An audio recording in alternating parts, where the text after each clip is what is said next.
Hi, this is Brett Ingram, award-winning entrepreneur, and today I want to share with you the power of saying no.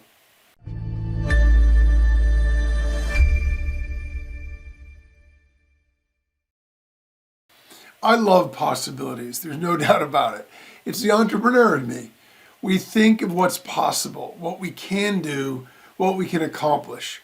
And every new opportunity, every new idea that comes across our desk, if we have sort of that mentality about it and it has anything that we're interested in, even remotely, we want to say yes, we're interested in it, we'd love to dig into it. And the funny thing is, they're not always big things. It's not always like a grand new idea, right? We might still have just the one big dream. But in our daily lives and in our daily business operations, things come across our desk, we're exposed to things where, whether it's a new promotion method or whether it's a new product line or whatever, where we decide, hey, maybe that's something that I want to get involved in as well. Maybe that's something I want to try. I can see the potential. That's what we do best. We think about things in their potential. We think about things and what their possibility is for the growth that it can create, for the money that it can make, for the difference that it can make to people in their lives, whatever else it is.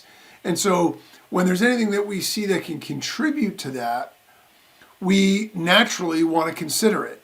And in particular, if it's something that's aligned with what we're already doing, makes a little bit more sense, but sometimes it's parallel to it or outside of that, but it still sort of has the end goal in mind, and we think, well, geez, maybe we want to do that too.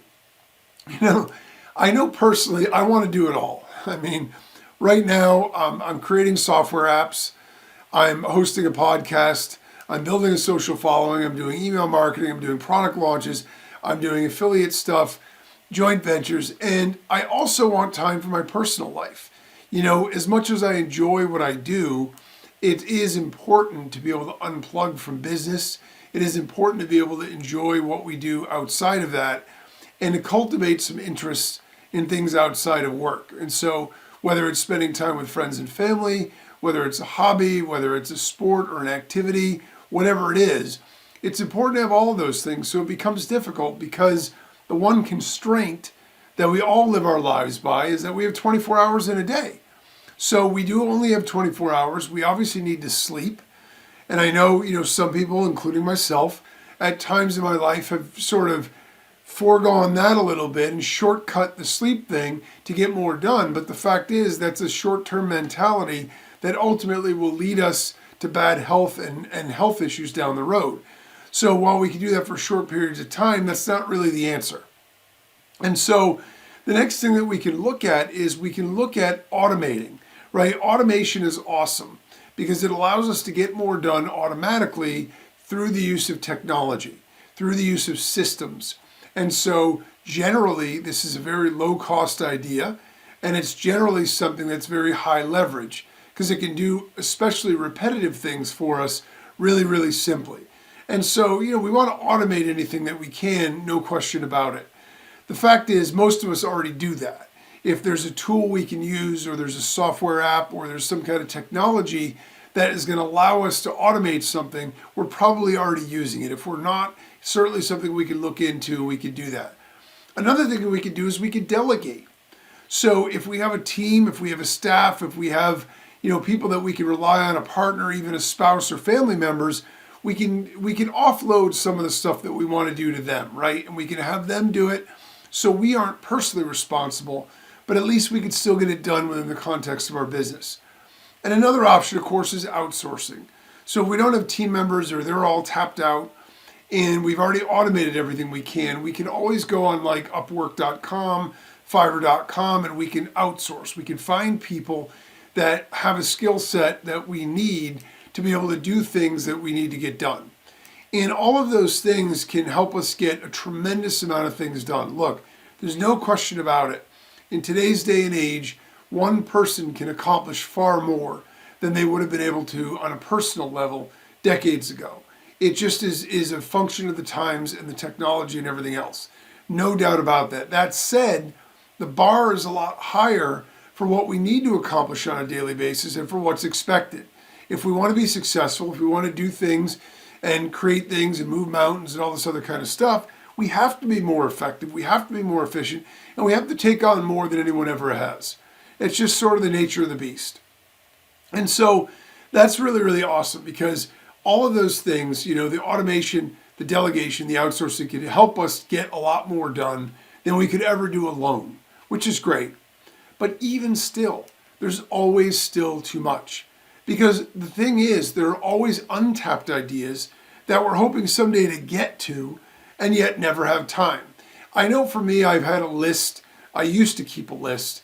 And I had a list of all these things. And initially, it started off as sort of a to-do list. And I put them down there. And even if it was like explore, like whatever. So maybe I wasn't going to do it, but I at least needed to look into it. Nothing wrong with that. Those things just got pushed and pushed and pushed. And the funny thing is, I would look at my list a year later and those things were still on there and they weren't even relevant anymore. That's how far time had gone. And that's how busy I was and how ridiculous it was to think that I was ever going to get to that thing. But that's just the way that it was. Then I sort of transitioned and I went from putting it on a to-do list into sort of a maybe or a possibilities bucket, which is a little bit better because mentally it's not as taxing. Like it doesn't weigh on you as much because it's a list that you're going to get to when you have time. But again, as you probably guessed, I rarely ever even look at that list either because the fact is I'm so busy with the stuff that I'm doing that I never get to that anyway. And so I tried to shift the way that I work and tried to make it a little bit easier. So the fact is right now I have to create and launch software apps. So that involves software development. Now, I'm not coding, I'm outsourcing that, but I have to figure out what I want the software to do. I have to spec it all out. I have to have a developer do it. Then I have to test it, make sure that it's working well, all that kind of stuff. Then there's the marketing. Just because you have a software app, it's not going to sell itself. So you got to create sales pages. You got to create video sales letters. You got to write the copy for all that. Lay it out on a website with graphics and everything. Again, I don't do all that stuff myself, but it's something that I need to get done and I need to oversee it. Then there's the actual promotion. Just because you have the software ready and you have the marketing materials ready, it doesn't mean you're going to sell anything. Now you got to find a way to get traffic to the page in order to be able to make sales. If we look at a podcast, first I have to create a topic. So for each day that I'm going to do an episode, I need to have a topic. Then I need to make an outline or notes of it because I don't want to script it. I don't want it to seem like I'm reading because the fact of the matter is I prefer and I think it's a lot more authentic to just talk about a topic. But I have to have some idea, otherwise I'm going to be wandering all over the place just talking about random stuff. You're going to be like, this guy's crazy. So I got to have the topics down and I got to have bullets and summaries and layouts for that. Then I have to do the actual recording. Then it has to be produced. It's got to be edited and produced. Then it's got to be syndicated. It's got to be published in all the different places I want to publish it, and then it's got to be promoted as well. Because again, just because we have a podcast doesn't mean people are going to find it. So we've got to get the word out. Then I'm building a social media following. So I'm doing email marketing. So these things all have their own 5 or 6 steps to them as well. And so as you can see, it's largely a full plate. And with each of those things, I can go a lot deeper than what I'm actually doing. So recently, I've had a couple of new opportunities come across my desk. One of them was sort of a trading system that doesn't require capital investment. It doesn't require risk. It's a no product business, so I don't need any products or services or whatever. And I'll be honest, I was fascinated by it. Not because I want to get out of what I'm doing. I love what I'm doing, but I was thinking, geez, this is another thing I'm actually kind of interested in. This seems like a really cool idea. And, so I could get access to this thing. I could go through the course, learn how to do it. And that was a possibility. And what I decided to do is say no. I decided to say, as cool as this is, it doesn't fit in what I'm doing right now. It isn't even parallel. The only thing that it does is it feeds into the sort of the vision that I've always had to be able to leverage time and build a lifestyle business where you're not trading time for money. And so in that one way it fits, but it doesn't fit the products or services or market or any of the other things I'm doing. It doesn't fit my skill set. It doesn't fit my experience. So I just said no. I decided I'm not going to pursue that. Then I had another opportunity that I saw for a thing where basically the idea is you create these high traffic sites in niches that are just designed to generate leads. They don't sell anything. All they are is lead generating sites. If you've ever been online, you've seen one of these if you've typed in local plumber near me. Some of them will be actual companies. Some of them are these website pages like Best Plumber, New York, New York, or whatever it is. You click on it and you're like, this is weird. There's no real company name on it. There's a blank and it says, we'll get back to you in 24 hours. That's a lead capture page. That's somebody that just set that website up to capture leads, and they sell those leads to plumbers. And that's basically how it works. Well, there's a whole system that somebody created where you don't need to learn how to do this from scratch, where you can learn how to set these things up. They run on automation, and then you sort of put them in the background, and then you flip them. And you can flip them for lots of money when they've started to generate leads. And again, it's a no product business. There's no development. There's none of that kind of stuff. Again, it fits into my grand vision of a lifestyle business. It's largely hands-off once you get it set up, all these other things, but it would be an additional time suck. It would be an additional learning curve, and it's outside the realm of the core of what I'm doing. I'm already taxed with time. I said no. And I also, even in my own umbrella of products and services, have some legacy products. I have some products that I created. I launched them, I made money with them, and then I just never optimized them. And I look at them and I say to myself, geez, these are products that I could eventually optimize. I could switch them to a SaaS model. There's a lot of other things I could do with these products to monetize them or to update them and relaunch them as other types and all these other things. But the problem is, again, that fits within my core. They're actually products I already owned, but they're outside of what I'm currently doing right now. And again, it requires a learning curve outside the element of the stuff that I'm doing right now. So I said no. Even with my own legacy products, what I decided to do was sell them. And I sold a bunch of them off. And the reason that I did that is because I knew that it would just distract me from what I was doing. What I'm doing, I'm trying to put everything into to make it as good as I can be. The thinner I spread myself, the less effective I could be at any of it. And here's the thing, even with these ideas, I can go deeper, right? With the software itself, the promotion method that I use right now is affiliate marketing. So I launched them on affiliate marketplaces, and I have affiliates do the promotion. But I could add search engine optimization. I could add social media marketing. I could add ads. I could add joint venture partnerships where I do like swaps with other people and we promote each other's things, or we have like a joint venture where my product dovetails with theirs. Tons of other things that I could be doing. And I'm not doing any of that stuff either because I just don't have the ability to get it all done all in a set bit of time. Once I can learn it, I can automate it, I can delegate it, and I can outsource it. And there's no doubt that we can do a lot when we're doing those things, right? But we also have a limit when new opportunities spread us too thin, or they fall outside our core ideas, or they distract us from our main vision, and it ultimately becomes empowering to say no. I would love to be able to entertain all these other things. I also get people coming to me all the time with ideas for products that they want to launch. Would I want to do a joint venture with this? Would I want to do that? But I have to realize that within my own frame of reference and what I want to do with my own time, I have to make smart decisions.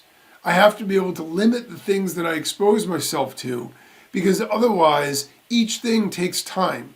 And while the possibility of what it could become is great, we both know in our hearts that if we don't put our heart into something, it's very hard to bring that to its fullest expression of what it's capable of, right? If we try to do 10 things, chances are each of those 10 are going to be less effective as if we did one. Now, there's nothing wrong with doing more than one. In fact, there's good arguments for diversification. One of the things I like about having, a podcast and software apps is it taps into a different part of my skill set. It energizes me in different ways, but it also diversifies my market base, it diversifies my marketing, and it diversifies my income. And those are all really powerful. So it isn't like we just want to pick one silo and stay really strict within that one thing.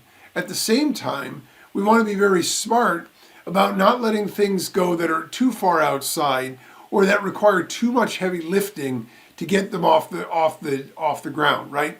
For me, if I was going to take on something additional, what I would take on additional would be things that would grow the podcast more faster. So I could take on ads for the podcast. I'm not going to take on ads for a totally different business venture. It makes no sense. If I want to, take on something else for software, I could do SEO for the software.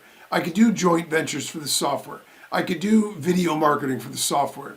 Those would be the areas where I could leverage that, where I'm still growing, expanding my skill set and taking on more, but it's feeding more specifically and more directly my main vision, my main goals, and my main thrust of what I'm trying to accomplish.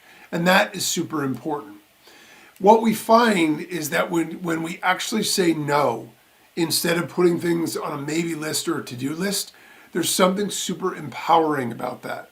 There's something super liberating about that. Because when that possibility shuts off, it's absolutely liberating. You literally feel as though you've taken a weight and taken it off your shoulders. I'll be honest with you. Those other business ideas I shared with you, I really considered. I didn't look at them and just reject them. I had this whole program laid out for me. I love to learn. I wouldn't need a lot of an external learning curve. I could just go through the little course, figure it out, and start doing it. And I was really tempted. But when I thought about it, and I finally made the decision to take it off the possibility list and say no, I have to be honest, I actually felt relief. I felt like energized because of the fact that it's super liberating to be able to shut doors, because it allows you to focus on what you're doing and do that better than you would otherwise be able to. And so it's important as entrepreneurs to be able to say the word no and feel okay with that. It's okay to say no. It's okay to shut doors. It's okay to table things and not undertake them right away. Because when we try to say yes to everything, we don't do anything very well at all. So the takeaway here is that as much as we are possibility and can-do people, we also need to be smart and realistic, and we need to be fiercely protective about our time so we can spend it the way we choose. Now, that doesn't mean we don't ever waste time. We may want to spend time on the couch watching TV, but we can only make that decision to do that if we have that time available to us. So the only way to do that is to say no. We have to decide what our priorities are and say no to things that fall outside that. We may be able to reconsider them later when our priorities change, but for now, just say no. It has an empowering effect because making the decision not to move forward with something eliminates the mental static and frees us up to focus with clarity on what's really important.